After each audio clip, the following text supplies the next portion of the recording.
Trade union Solidarity plans to escalate its strike at Sasol tomorrow. It plans to hand over memorandums to several companies. A total shutdown is planned for Thursday. Dirk Hammond from the union spoke to Newsnight's Vuyo Mvoko. What we stand up for this at this stage is ordinary blue-collar guys that feel excluded. And now we can argue to this side and to that side. These people, 89% of your members voted in favor of a strike. They are frustrated and they want the world to hear that. They want the world to hear that, listen, we have a frustration. And I think, for instance, the ANC, as government party, must listen to that. The ANC doesn't do that. They say, no, you are a bunch of racists. They mustn't do that. They must say, let's listen to your frustrations and let's seek a solution for all. But Sasol, it would seem, you saying that you've engaged with them, but they are not backing off.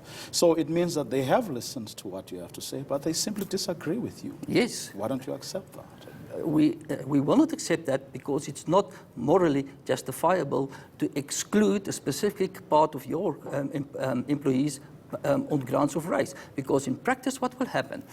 There will be a guy that works for 40 years at Sasol, loyal for 40 years.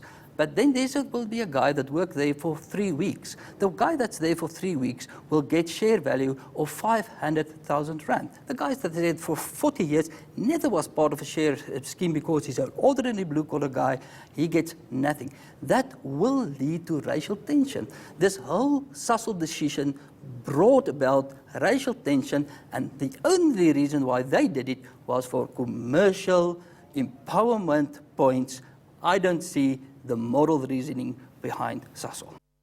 Well, the ANC has condemned the strike. We have raised our own concern because we believe that the reasons behind the strike are very regressive. They are not helpful to the kind of a country which we are all trying to create, one where we could be able to coexist. I mean, wanting to protest against a share scheme that would effectively redress the past imbalances and be able to bring into the economic fold those who were previously marginalized. I mean, one of the fundamental points that are being raised in the Freedom Charter is that we must share in the country's wealth. And Sasol has begun taking that kind of a progressive step. Well, Solidarity says it is not opposed to that. It is opposed to whites specifically being excluded, because the first time around with the Inzalo scheme, they were not excluded. It applied to all workers. So why are you changing? Why are things changing this time around?